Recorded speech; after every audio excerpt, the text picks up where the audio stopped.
O céu de Paraty estava cinzento, quando Clara passou sob o antigo portal de pedra que marcava a entrada do centro histórico. A chuva fina deixava o calçamento irregular ainda mais escorregadio, forçando os passos cautelosos de turistas e moradores. Mas ela não se importava com o tempo. Havia algo de reconfortante naquela umidade que parecia trazer o cheiro do passado à superfície.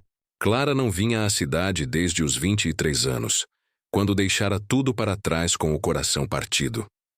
Agora, aos 38, divorciada de um casamento que começara promissor e terminara em silêncio e ressentimento, ela voltava, para enterrar o último elo com sua infância. A avó Elisa, que lhe deixara como herança a antiga casa de família, a residência, no fim de uma ruela ladeada por muros cobertos de trepadeiras, era uma construção colonial de 2 andares com janelas de madeira azul claro e portas em arco. Havia crescido ali, entre o cheiro de bolos de fubá e as histórias que Elisa contava à beira do fogão a lenha. A casa parecia menor do que na infância, mas ainda guardava os traços da memória intactos. Quando abriu a porta pela primeira vez em anos, um rangido ecoou pela sala como um sussurro de boas-vindas ou um aviso. Clara respirou fundo. O ar era espesso, misto de mofo, madeira antiga e sal. Pousou as malas e caminhou lentamente pelos cômodos. Toques do passado estavam por toda parte. A velha cristaleira, a poltrona de balanço, os retratos em sépia nas paredes. No segundo andar, encontrou seu antigo quarto, um lugar congelado no tempo. A colcha florida, as prateleiras com livros, infantis, o espelho oval com manchas de oxidação. Sorriu melancólica ao ver seu diário de adolescente sobre a escrivaninha, coberto de poeira, mas intacto. Foi na primeira noite que tudo mudou. A chuva engrossou, tamborilando nos telhados, como um exército de dedos ansiosos. Clara, inquieta com o barulho e os pensamentos, decidiu explorar o sótão. A escada de madeira rangeu sob seus pés, e a porta emperrada pelo tempo cedeu com um estalo seco. O espaço era escuro, com caixas empilhadas, móveis cobertos por lençóis e o cheiro intenso de abandono. Acendendo a lanterna do celular, Clara começou a vasculhar o lugar sem saber o que procurava, até que encontrou. Era uma caixa de madeira, simples, trancada com uma fivela enferrujada. O nome dela, Clara, estava escrito com tinta preta desbotada. Arregalou os olhos. Não se lembrava de tê-la visto antes. Forçando a fivela com uma chave de fenda esquecida no canto, finalmente conseguiu abrir. Dentro, havia dezenas de cartas todas cuidadosamente empilhadas, amarradas com uma fita vermelha. A primeira, no topo, tinha a caligrafia que seu coração reconheceu antes mesmo de ler o nome. Rafael. Suas mãos tremiam quando desatou a fita. Clara, se você está lendo isso, é porque algo deu errado. Não sei se conseguirei voltar, mas precisava que você soubesse a verdade. Eu nunca quis ir embora. Eu fui forçado a partir. Houve coisas que não pude explicar, coisas que ainda me assombram. Você precisa saber que sempre te amei. Nunca deixei de te amar. Rafael. Clara sentou-se no chão, sentindo o mundo girar ao seu redor. Aquilo não fazia sentido. Rafael desaparecera sem explicação, logo após uma discussão sobre seu futuro. Ela o esperou por semanas, depois meses, até que o coração se rendeu à ideia de que havia sido abandonada. Tentou seguir em frente. Casou-se com Daniel, construiu uma carreira, teve uma vida confortável, mas nunca superou aquela ferida. As cartas eram como fantasmas ganhando voz. Cada uma contava uma parte do que Rafael vivera nos meses antes de sumir. Ele descrevia encontros com pessoas suspeitas, ameaças veladas, a sensação constante de estar sendo vigiado. Havia referências a negócios escusos nos quais ele tropeçara por acidente. Algo relacionado à construtora onde Daniel trabalhava na época. Clara leu até o amanhecer. Ao terminar a última carta, havia lágrimas escorrendo pelo seu rosto e uma certeza queimando em seu peito. Tudo o que acreditara nos últimos 15 anos estava errado. Alguém o afastara dela, E agora ela precisava descobrir quem e por quê. A cidade ainda dormia quando Clara saiu para caminhar. As cartas de Rafael guardadas na bolsa como uma relíquia sagrada. O céu começava a clarear, tingindo de azul, prateado as águas calmas do cais. Era impossível conter a enxurrada de pensamentos. Rafael não havia a abandonado. Fora arrancado de sua vida, silenciado por forças que ela ainda não compreendia. Mas agora, com as cartas em mãos, o passado gritava exigindo justiça. Ela precisava de respostas. E só uma pessoa naquele momento podia começar a fornecê-las. Daniel. Daniel Monteiro era um homem metódico, reservado e ambicioso. Advogado de renome e sócio em um dos maiores escritórios do Rio de Janeiro, tinha uma reputação impecável construída com disciplina e uma rede de contatos poderosos. Clara o conhecera durante uma conferência em São Paulo, quando ainda estava emocionalmente quebrada pela partida de Rafael. No início, Daniel fora gentil, protetor e prestativo. Era exatamente o oposto do espírito livre de Rafael. Calculista, racional, previsível. E talvez por isso mesmo Clara tenha se deixado levar. Casaram-se em menos de 2 anos, mas o casamento, embora aparentemente sólido, era frio. As discussões sobre filhos, tempo e escolhas se tornaram constantes. Daniel não aceitava bem a independência emocional de Clara. Não aceitava fantasmas do passado. E agora, tudo indicava que ele talvez fosse mais do que um ex-marido controlador. Poderia ter sido o algoz do amor de sua vida. Ao voltar da caminhada, Clara decidiu investigar a casa mais a fundo. Precisava entender por que Elisa, sua avó, teria guardado aquelas cartas e nunca lhe contado nada. Sempre haviam sido muito próximas. Seria medo? Chantagem? Na escrivaninha do antigo quarto da avó, encontrou um caderno de anotações com páginas rabiscadas. Pequenas frases, aparentemente desconexas, mas entre elas havia datas, que batiam com o período do desaparecimento de Rafael. E nomes. Um nome se repetia com frequência. J. Caruso. Ao lado, uma foto desbotada. Elisa com um homem de terno cinza e um sorriso forçado. Atrás da foto, uma inscrição a lápis. Caruso, reunião de 2009. Não confiar. Clara tirou uma foto, com o celular, e digitou o nome no Google. Poucos segundos depois encontrou algo que fez seu estômago se revirar. José Caruso, ex-diretor jurídico da Montel Engenharia. A mesma empresa onde Daniel trabalhava. A construtora fora investigada anos antes por contratos irregulares, superfaturamento de obras públicas e suspeitas de envolvimento com pessoas erradas no interior fluminense. As denúncias nunca avançaram. Os arquivos foram arquivados misteriosamente, mas os nomes estavam todos ali. Daniel, Caruso, e um terceiro nome, Bruno Monteiro, irmão de Daniel. Clara não conseguia respirar. Rafael mencionava em uma das últimas cartas que acreditava ter descoberto algo grande, sem querer. Disse que ouvira uma conversa entre 2 homens sobre ameaças a uma testemunha.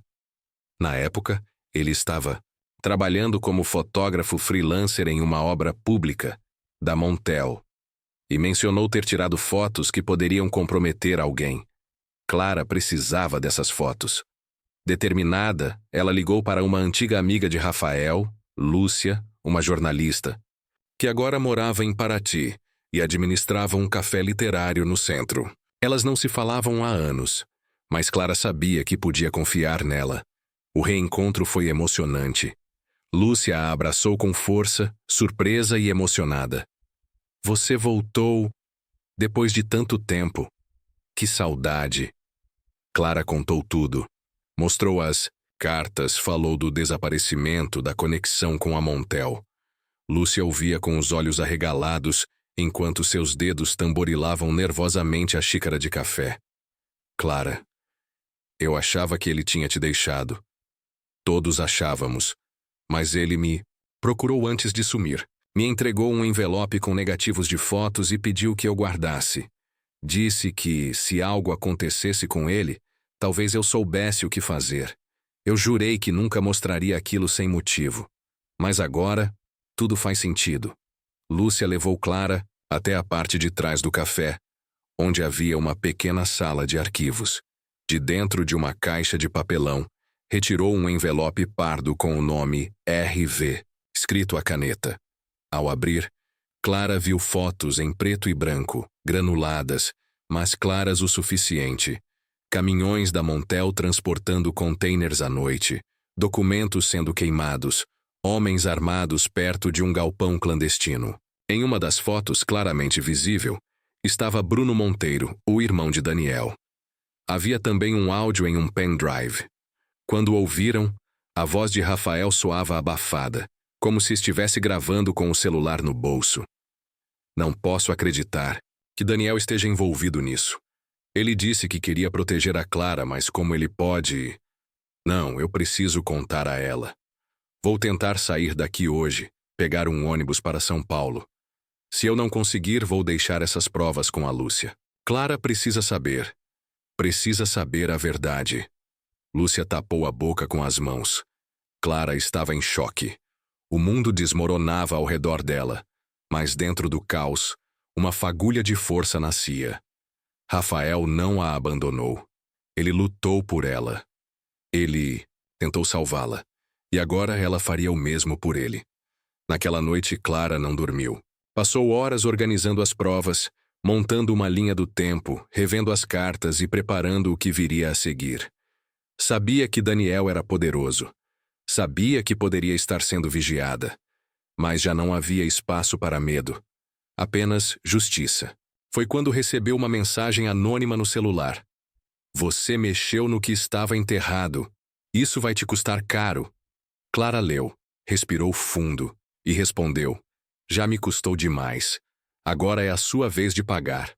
Na manhã seguinte, o mar parecia espelhado, calmo demais para a tormenta que se agitava dentro de Clara. Ela observava o horizonte da varanda da casa de sua avó, enquanto repassava mentalmente cada peça do quebra-cabeça. As cartas, as fotos, o áudio, a ameaça anônima. Estava claro.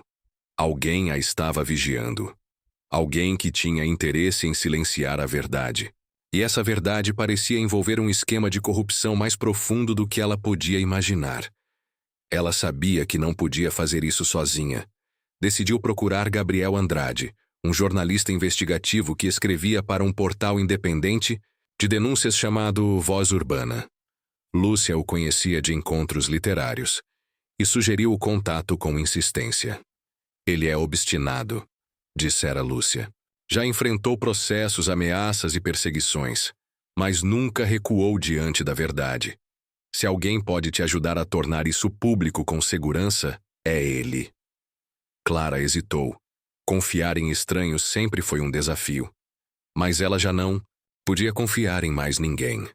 Enviou uma mensagem com um resumo da situação e anexou 2 das fotos. Gabriel respondeu em poucos minutos, pedindo um encontro pessoalmente naquela mesma tarde, em um restaurante discreto na orla de Paraty. Gabriel era mais jovem do que Clara imaginava. Não devia ter mais de 32 anos, mas seus olhos traziam a marca de quem já vira demais. Usava uma camisa social amarrotada, mochila a tiracolo e um caderno de anotações gasto sobre a mesa. Você é Clara Montenegro? Perguntou ele ao vê-la se aproximar. Que era casada com Daniel Monteiro. Ela assentiu, séria. E, ao que tudo indica, enganada durante anos. Respondeu. Você sabe que o nome dele está em vários relatórios confidenciais. Montel Engenharia é uma das pontas de um esquema que liga empresários, políticos e outros. Um tentáculo enraizado há mais de 20 anos. Mas é a primeira vez que alguém aparece com esse tipo de prova concreta. Clara tirou o pendrive da bolsa e o deslizou sobre a mesa. Isso foi deixado para mim por alguém que amei e que desapareceu, sem explicação. Rafael Valverde, meu antigo noivo. Ele foi sequestrado. Tudo indica que Daniel e o irmão, Bruno, estão envolvidos. Rafael tentou me alertar, mas alguém o calou. Gabriel pegou o pendrive com reverência. A intensidade de sua expressão mudou. Os olhos, antes profissionais e calculistas, suavizaram ao perceber a dor por trás das palavras. "O que você quer fazer com isso?" ele perguntou. "Clara", respirou fundo. "Quero justiça. Quero expor a verdade e quero encontrar Rafael, se ele ainda estiver vivo." Gabriel levou o material para análise. Em menos de 2 dias, já havia confirmado a veracidade das fotos, localizado documentos cruzando registros de entrada de containers da Montel, com denúncias arquivadas e até uma nota fiscal falsa em nome de uma empresa de fachada usada para encobrir movimentações ilícitas. "Isso é mais sério do que pensei", disse ele ao voltar para a casa de Clara. Seu ex-marido provavelmente está envolvido não só em corrupção, mas em obstrução de justiça, extorsão e, talvez, tentativa de homicídio. "E quanto ao Rafael, há algum indício de onde ele pode estar?" Gabriel hesitou. "Fiz algumas ligações. Um conhecido meu, ex-agente da Polícia Federal, mencionou um homem com o mesmo nome e histórico de desaparecimento, que deu entrada em uma clínica em Angra dos Reis há 2 meses. Ele foi encontrado debilitado, sem documentos, e se recusava a falar com médicos ou enfermeiros. Disseram que ele repetia apenas um nome: Clara." Clara levou a mão à boca, os olhos marejados. "Ele está vivo. Ao que tudo indica, sim, mas temos que agir rápido. Se ele for quem eu penso, e se a Montel descobrir onde ele está, talvez tentem calá-lo de vez." Naquela noite, Clara não conseguiu dormir. Caminhava pela casa como uma alma inquieta, assombrada pelas memórias e pelo peso do que estava prestes a enfrentar. Sentia medo. Claro que sentia. Mas, acima do medo, havia outra coisa: esperança. Pela primeira vez em anos, havia uma chance de reencontrar Rafael, de fechar um ciclo que a consumia desde a juventude. Mas havia mais. Clara começava a sentir algo novo em relação a Gabriel. Ele era inteligente, determinado, mas também gentil, sensível à dor dos outros. Era diferente de Daniel em todos os aspectos. E embora ainda estivesse enredada pelo amor antigo, não podia negar o calor inesperado que surgia quando Gabriel lhe sorria com ternura, ou quando se sentava ao seu lado em silêncio, apenas para estar ali. Talvez fosse apenas gratidão, ou talvez fosse a semente de algo que ainda estava nascendo. No dia seguinte, Gabriel e Clara partiram para Angra. Dirigiram em silêncio pela estrada litorânea, cercados pelo verde intenso da Mata Atlântica e pelo azul do mar à distância. O silêncio era confortável, cúmplice. Cada curva da estrada parecia levar Clara mais fundo dentro de si mesma. Ao chegarem à clínica, um lugar simples mas bem cuidado, Clara quase não conseguia controlar a ansiedade. Uma enfermeira os conduziu até uma sala reservada, onde um homem magro de barba rala e olhar perdido olhava pela janela. Quando ele se virou, o tempo parou. Mesmo envelhecido, com o rosto marcado pela dor e pelo esquecimento, Rafael ainda era Rafael. Os olhos castanhos, agora tristes, se iluminaram ao vê-la. Ele se levantou com dificuldade e murmurou: "Clara, é você?" Ela correu até ele, os braços o envolvendo como se o tempo não tivesse passado. Chorava. Chorava tudo o que engolira.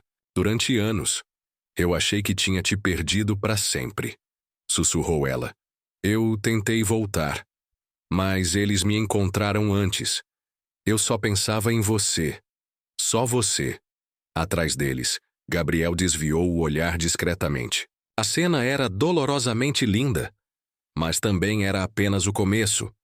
Porque agora Clara sabia. Tinha que derrubar o império que quase destruiu suas vidas. E não estava mais sozinha. O reencontro com Rafael havia sido tão inesperado quanto doloroso. Clara mal reconhecia o homem à sua frente. Não pela aparência.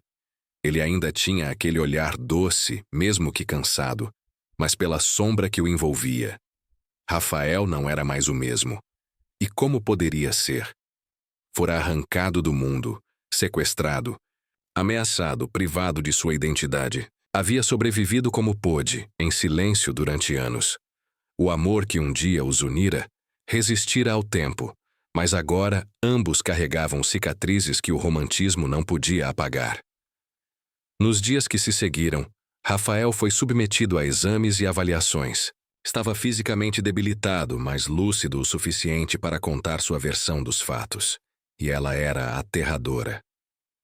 Eu vi coisas, Clara, disse ele, sentado ao lado dela em um banco do jardim da clínica. Ouvi conversas entre Daniel e o irmão. Eles tinham medo de alguém abrir a boca sobre as fraudes nas licitações. E um dos fiscais do governo ameaçou denunciá-los. Daniel queria calá-lo, mas eu tirei fotos, lembra? Por acaso. Eles descobriram. E foi aí que tudo começou. Clara segurava sua mão com força, o coração apertado. Por que não pediu ajuda? Por que não tentou me contactar? Eu tentei, durante semanas, mas cada tentativa era seguida por retaliação. Eles estavam em toda parte. E depois me drogaram. Fui mantido em cativeiro. Só consegui fugir quando houve uma troca de vigilantes. Achei que ia morrer. Só pensava em você. Clara o abraçou com força. Sentia-se dividida. O passado havia voltado, mas o presente estava diante dela. E seu nome era Gabriel. Gabriel mantinha-se discreto, respeitoso. Passava as noites em seu laptop organizando os documentos, preparando a denúncia. Sabia que estavam lidando com um inimigo poderoso e que a qualquer momento poderiam ser descobertos. Foi numa dessas madrugadas, enquanto Clara observava Gabriel trabalhando, que ela se aproximou e tocou seu ombro. Você não precisa fazer isso sozinho. Eu sei, respondeu ele virando-se para encará-la. Mas eu faço porque acredito e porque me importo com você. Os olhos de Clara se fixaram nos dele. Por um instante o tempo pareceu parar. A tensão entre eles era palpável. Mas ela recuou, sem dizer nada. Ainda não estava pronta. Ainda precisava entender o que sentia. Na semana seguinte, Clara, Gabriel e Rafael se refugiaram na casa de Lúcia, longe de Paraty, em uma fazenda no interior. Lá, começaram a montar o dossiê final. Fotos, gravações, nomes, conexões. Gabriel planejava lançar uma reportagem completa no Voz Urbana, com todos os dados verificados. Mas sabiam que, antes disso, alguém tentaria impedir. E não demorou. Uma noite, enquanto Clara dormia, um tiro atravessou a janela do quarto onde Gabriel trabalhava. Por sorte, ele havia saído minutos antes para buscar um copo d'água. A bala cravou-se no monitor. O aviso estava dado. Eles sabem onde estamos, disse Rafael trancando as portas. Eles nunca deixaram de me seguir. E agora sabem que você está comigo. Gabriel não hesitou. Então vamos até o fim. Só há um jeito de vencer. A luz. Decidiram lançar a denúncia em uma coletiva improvisada, transmitida ao vivo pelas redes. Gabriel chamou repórteres independentes. Clara escreveu um depoimento comovente e Rafael forneceu tudo o que sabia. Datas, nomes, rostos. A reportagem foi publicada no portal Voz Urbana no mesmo dia da transmissão. O impacto foi imediato. Daniel Monteiro e o irmão Bruno se tornaram alvos de investigação do Ministério Público. Mandados de busca e apreensão foram emitidos. A Montel Engenharia teve seus contratos suspensos. O escândalo cresceu, alcançando níveis nacionais. Políticos começaram a cair. Delatores começaram a surgir. E com isso, a rede foi se desfazendo. Mas não sem consequências. Na noite seguinte à coletiva, Daniel ligou para Clara. Você destruiu tudo. Você não sabe o que fez. Clara, com a voz firme, respondeu. Não, Daniel, eu salvei tudo o que restava, inclusive a mim mesma. E desligou. Do outro lado da linha, Daniel Monteiro, um homem acostumado a controlar tudo, sentia pela primeira vez o gosto do fracasso. Meses se passaram. A justiça seguiu seu curso. Daniel foi preso preventivamente, enquanto Bruno fugiu do país. A Montel faliu.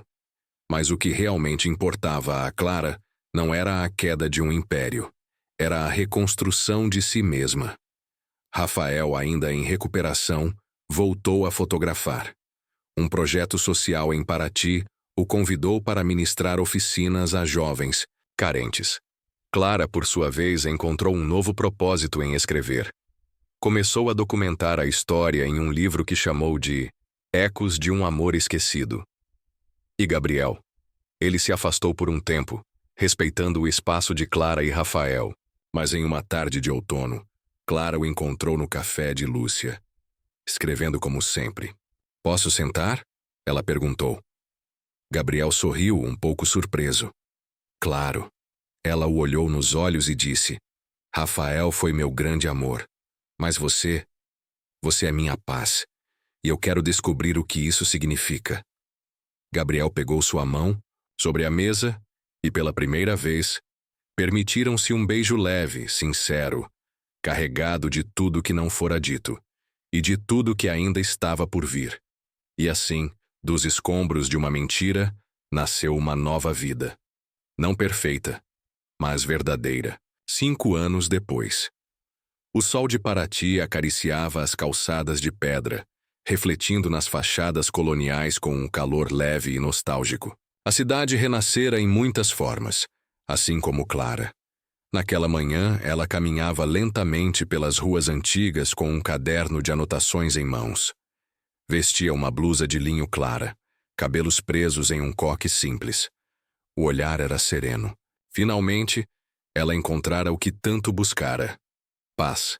Seu livro, Ecos de um Amor Esquecido, havia se tornado um sucesso inesperado, não apenas como denúncia, mas como um retrato íntimo de uma mulher que ousou confrontar seu passado, enfrentar o medo e escolher a verdade. Ganhou prêmios, convites para palestras e, mais importante, inspirou outras vítimas a denunciarem abusos silenciosos. Mas Clara não se deixava seduzir pela fama. Ela preferia os dias simples, tomar café no quintal com Lúcia, escrever, sombra de uma árvore, acompanhar os jovens da oficina de fotografia que Rafael liderava. Sim, Rafael. Eles reconstruíram uma amizade profunda, baseada no respeito e na gratidão por tudo o que viveram. Ele reencontrou sentido ajudando jovens a contar histórias com imagens. Tornou-se uma figura querida na cidade, discreta, sensível. Um sobrevivente que preferia o silêncio às luzes dos holofotes. Na livraria da praça, Clara foi recebida por um beijo na bochecha e um sorriso que ainda a fazia perder o fôlego. "Chegou cedo hoje", disse Gabriel, empilhando caixas de livros no balcão. "Meu capítulo não saía. Achei que conversar com você desbloquearia as ideias", respondeu ela divertida. Eles estavam juntos há 2 anos. Não foi um amor impulsivo. Foi construído com cuidado dia após dia. Gabriel soube esperar, e Clara soube escolher com o coração limpo. Viviam em uma casa simples, com janelas grandes, estantes lotadas e um jardim onde cultivavam lavanda, alecrim e sonhos tranquilos. Planejavam adotar uma criança em breve. "Consegui a entrevista com a juíza do caso da Montel", disse ele, abrindo o laptop. "Acho que vai fechar bem a nova série de reportagens sobre o pós-operacional." Clara se sentou ao lado dele, tomando seu café. "Sabe o que eu pensei essa noite? Que mesmo depois de todo aquele caos, de toda aquela dor, eu voltaria atrás, para fazer tudo de novo.